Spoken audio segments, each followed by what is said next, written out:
Bonjour, donc c'est un nouveau tuto aujourd'hui, interview de Madame Thérèse Psiouk sur les plans de soins types et les chemins cliniques sur le site Clinical Key Student, donc sur le site Les clés de la clinique pour les étudiants infirmiers. Bonjour Madame Thérèse Psiouk.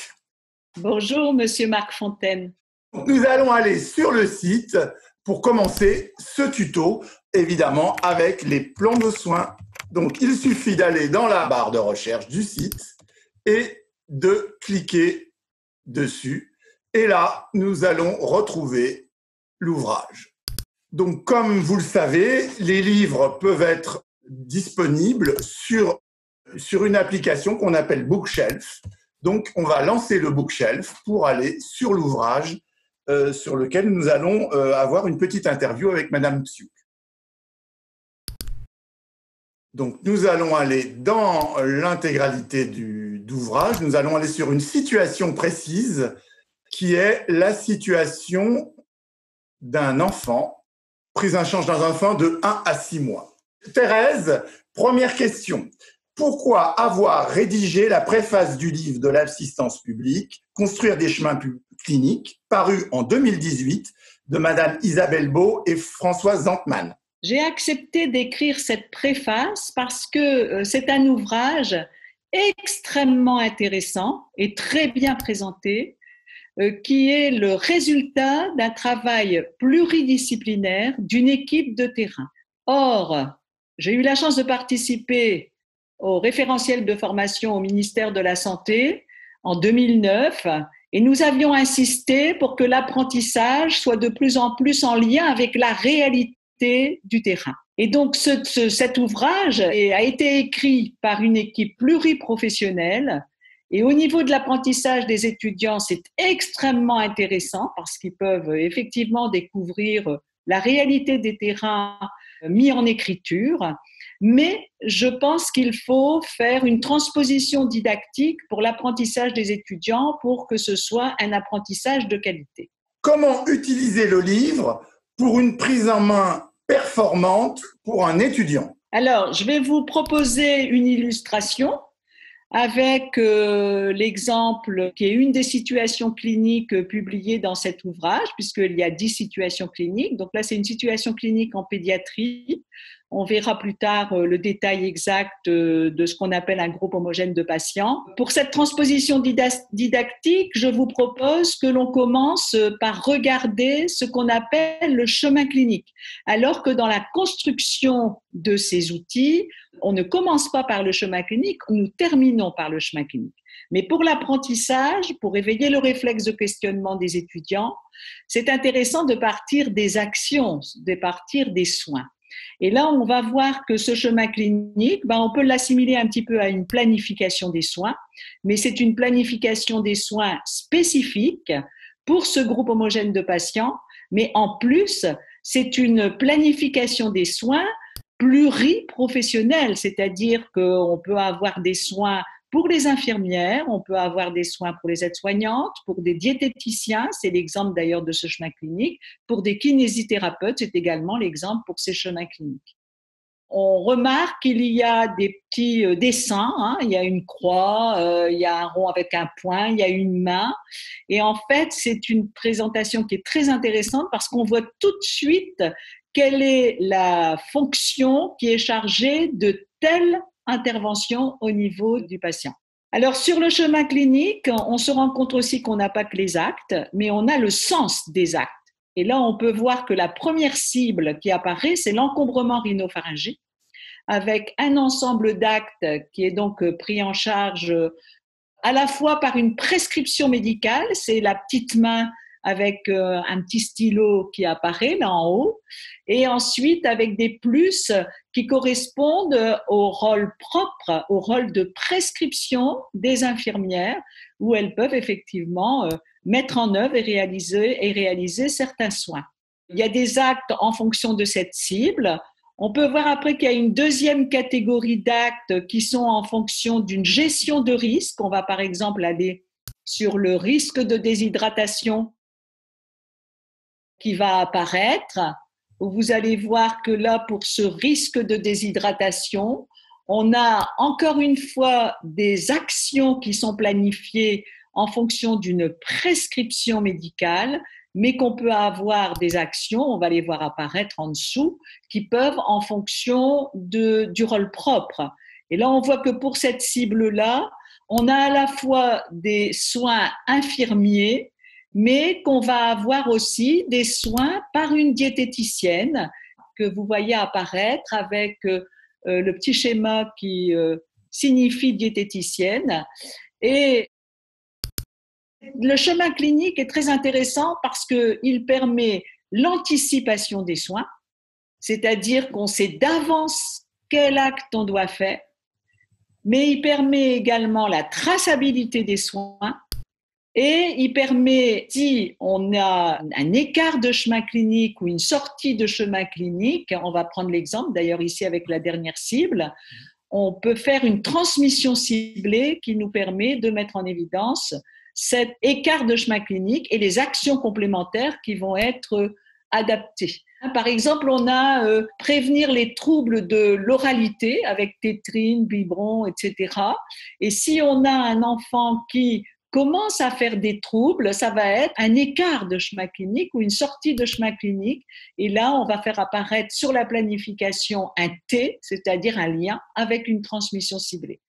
Vous voyez que cette cible capacité à s'alimenter, c'est une cible positive, c'est-à-dire qu'on va centrer son observation sur la capacité qu'a l'enfant de pouvoir s'alimenter. On n'a pas que des cibles négatives comme la première qu'on avait vue, qui correspond à la symptomatologie de sa pathologie. Maintenant, on va au plan de soins type. Oui, alors ce qui est important, c'est de montrer aux étudiants déjà tous ces liens qu'on vient de voir, que c'est pluriprofessionnel, qu'il y a des cibles de différents niveaux, qu'on peut parler des écarts et des sorties de chemin clinique, mais de dire après aux étudiants, il faut vous poser la question, pourquoi je fais ce soin-là, à ce patient-là, à ce moment-là? Et là, vous aurez la réponse à montrer aux étudiants sur l'outil précédent qui s'appelle le plan de soins type. Alors, nous allons aller voir le plan de soins type en essayant d'aller sur la cible risque de déshydratation. Et on verra que dans le plan de soins type, les équipes de terrain ont positionné à la fois tous les détails cliniques, les actions, le risque de déshydratation et la déshydratation. Donc, on va tout de suite aller voir ces deux cibles-là, qui sont après d'ailleurs le risque de détresse respiratoire. Et là déjà, vous pouvez voir d'ailleurs en passant que dans le plan de soins type, on fait une alternance entre le risque et le problème réel. Là, on a la décompensation respiratoire. Donc, ensuite, on va avoir le risque de déshydratation et on verra après en dessous la déshydratation. Vous verrez que dans le plan de soins type, on fait toujours apparaître le risque et le problème. Pourquoi?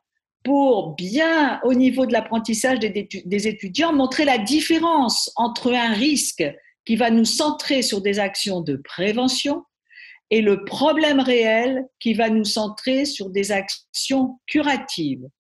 Alors, vous voyez que le plan qui est suivi dans le plan de soins type, c'est un plan qui fait le lien très intéressant pour l'apprentissage entre une cible, les données cliniques liées à cette cible. Alors, il est bien évident que quand on est dans un risque, on est sur des facteurs favorisants. Quand on est sur le problème réel comme la déshydratation, on a des signes cliniques. On a ensuite le lien avec les interventions sur prescription médicale, important de les mettre en évidence, mais on a aussi une colonne sur les interventions sur décision, et ça peut être d'une infirmière, d'un kinésithérapeute, d'une diététicienne, tout le monde a son rôle propre. La colonne suivante nous amène sur l'objectif à atteindre au niveau des patients, quels sont les résultats attendus, et on voit là que ce sont des résultats avec des indicateurs très précis et mesurables. Et la dernière colonne qui nous amène sur du savoir, le lien avec le savoir, le lien avec les connaissances, pour que l'étudiant comprenne vraiment le sens de tout ce qui est prévu dans la prise en charge des problématiques, et en termes de risques et en termes de problèmes réels. C'est un outil qui est extrêmement intéressant pour le développement du lien au niveau des étudiants entre le savoir et l'apprentissage, entre le savoir et les connaissances liées à un groupe homogène de patients. Il est bien évident que les cibles que l'on voit aussi bien dans le plan de soins type et dans le chemin clinique, dans la méthodologie de construction de ces outils, les équipes de terrain anticipent ce qu'on appelle le modèle clinique trifocal.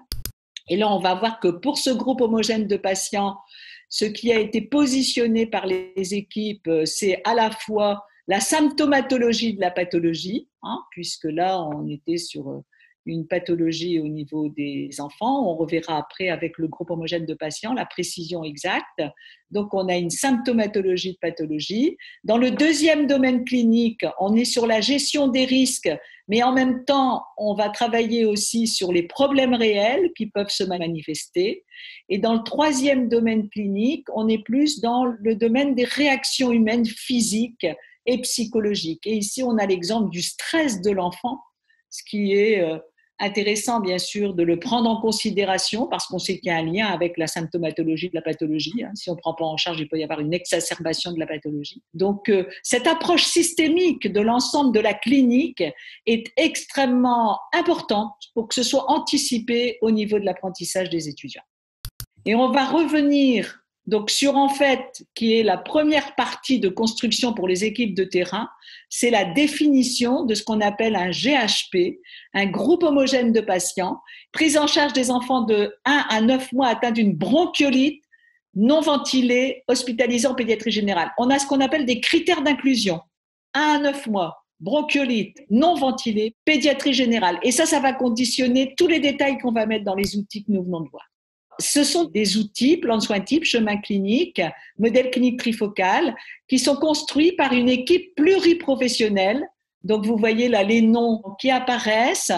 Il y a très souvent un chef de projet, c'est écrit d'ailleurs, c'est un des cadres de santé qui était chef de projet, et vous avez infirmière, auxiliaire de puériculture, praticiens hospitaliers. Et là, c'est cet ensemble de personnes qui vont à la fois construire et valider avant publication, avant utilisation, avant informatisation et avant donc gestion dans le dossier patient informatisé, ce groupe homogène de patients. Très bien. J'ai d'autres petites questions. Est-ce qu'on peut faire un lien entre les plans de soins type et les chemins cliniques et l'evidence-based nursing ? Alors oui, parce que vous avez vu dans la dernière colonne du plan de soins type où on fait les liens avec les concepts, on fait les liens avec des recherches, on fait les liens avec des recommandations des sociétés savantes, de la Haute Autorité de Santé par exemple.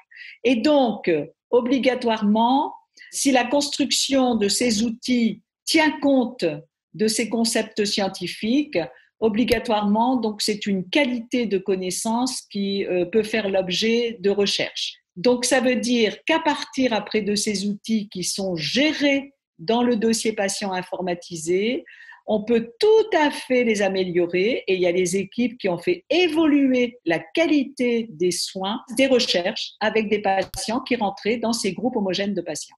Donc il y a un lien certain avec l'evidence-based nursing. Très bien. Je reviens juste un tout petit peu sur le domaine trifocal parce que c'est vrai que nous voyons la pathologie, nous voyons les complications, nous voyons les réactions humaines. Dans cette partie, c'est vrai qu'on pourrait peut-être faire un lien, ou pas d'ailleurs, au niveau des réactions humaines avec les diagnostics infirmiers. Qu'en penses-tu ? Alors, ce que j'en pense, j'avais moi-même écrit un livre sur le diagnostic infirmier, donc c'est un courant de pensée qui m'a intéressée, bien sûr. Par contre, dans l'évolution actuelle, où je suis de plus en plus centrée avec des équipes pluriprofessionnelles sur le raisonnement clinique partagé, en fonction de groupes homogènes de patients. Dans les parcours de soins et dans les parcours de santé, il est bien évident que je quitte de plus en plus le courant des diagnostics infirmiers qui sont très monodisciplinaires, c'est-à-dire pour une profession. Et je vais prendre un exemple concret. Cet enfant-là, dans ce groupe homogène de patients, peut avoir un stress qui peut être tout à fait pris en charge par une auxiliaire de puériculture, qui peut tout à fait être pris en charge à un moment par une infirmière, mais qui, ce même stress de l'enfant, s'il est très complexe, sera à un moment pris en charge par une psychologue qui est prescrite par un médecin. Par exemple, l'infirmière ne peut pas avoir un diagnostic infirmier de stress, puisque le stress est pris en charge par la psychologue et que de ce fait-là, nos actions doivent être coordonnées avec les actions de la psychologue. Donc, dans le raisonnement clinique partagé, la notion de diagnostic infirmier est quelquefois difficile à intégrer puisqu'on doit tenir compte des niveaux de jugement clinique en fonction de la complexité de la situation. Donc, il y a des noms qui sont dans les diagnostics infirmiers qui, quelquefois, sont plus dans un jugement clinique d'une spécialiste. Très bien. Si tu permets, Marc, je préfère parler de réaction humaine pour ce fait-là, mais quelquefois, il est vrai qu'on retrouve des termes qui correspondent à ce qu'on apprend dans les diagnostics infirmiers. Tout à fait. Mais le concept qui est à l'intérieur, il doit s'élargir pour être la prise en charge par une équipe pluriprofessionnelle. Très bien. Merci beaucoup, Thérèse. Nous finissons toujours un peu par une question un peu plus ouverte. Pourquoi as-tu écrit sur les plans de soins types et les chemins cliniques ? Alors, j'ai une petite histoire personnelle, bien sûr, qui date de ma prise de fonction en tant qu'infirmière dans le service des grands brûlés chez CHU de Lille, où j'ai eu la chance d'être accueillie par une infirmière qui était ancienne et qui, pour m'aider à m'intégrer très rapidement, m'avait préparé un carnet avec toutes les brûlures, le type de brûlure, comment ça se manifestait, qu'est-ce qu'on faisait pour traiter ces brûlures et quels résultats on attendait. Vous voyez que c'était là les prémices de ce qu'on appelle aujourd'hui le plan de soins type. Et j'avoue que j'avais acquis très vite une compétence dans un service très spécifique grâce à cet outil. Donc, il est bien évident que j'ai eu envie de le mettre en œuvre. Et j'ai eu la chance avec l'ARCI, l'Association de recherche en soins infirmiers, de pouvoir aller 3 fois au Canada. Et là-bas, j'ai été formée à l'approfondissement de la recherche et j'ai eu l'occasion de rencontrer effectivement des équipes libérales même qui travaillaient avec des chemins cliniques et qui allaient chez les patients faire une prise en charge globale avec des chemins cliniques. Merci Thérèse, merci beaucoup. J'aimerais, avant de conclure, te poser quand même une question sur l'actualité. On peut difficilement ne pas en parler. Par rapport à l'impact du Covid sur les soins infirmiers, les changements, les évolutions, mais surtout aussi la place des plans de soins types par rapport à une pandémie comme on vient de la connaître. Il est bien évident que dans cette situation inédite, on était dans une situation clinique complètement inconnue. Donc, les équipes ont dû faire des découvertes avec beaucoup d'intelligence, beaucoup d'intuition. Ce qu'on a pu observer pendant cette période, c'est que on ne travaillait plus de manière indépendante, mais de manière très solidaire et de manière pluriprofessionnelle. Ça s'est très vite ressenti dans le management, dans les organisations. Il y a eu beaucoup d'échanges, beaucoup de construction de protocoles rapides mais performants et efficaces. Et je pense qu'il serait bien sûr très important si on rentre en nouveau en conflit avec ce Covid, qu'on puisse anticiper et construire cet outil pour un groupe homogène de patients centré sur le Covid. On peut d'ailleurs faire plusieurs groupes homogènes de patients.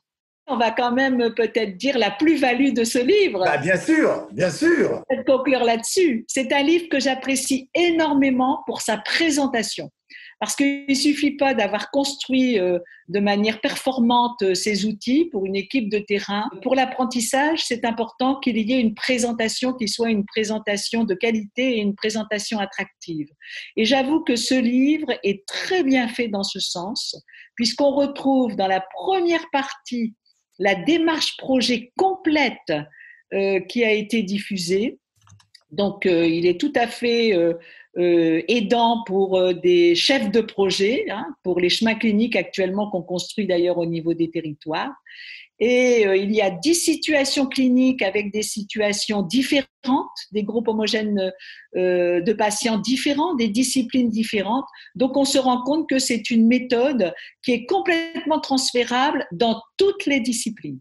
Et donc, je conclurai par l'aspect des chemins cliniques territoriaux. J'ai la chance au niveau de l'ANAP d'avoir une mission d'experts dans le groupe numérique en santé et je suis actuellement donc avec 3 équipes de territoire sur un accompagnement pour construire ces outils autour de groupes homogènes de patients qui sont dans des territoires. avec des équipes à domicile qui les prennent en charge. Merci infiniment. C'était comme toujours très, très, très intéressant de discuter avec toi. Merci pour cette interview tuto. Je te souhaite une bonne journée. Merci beaucoup. Merci Marc. Au revoir.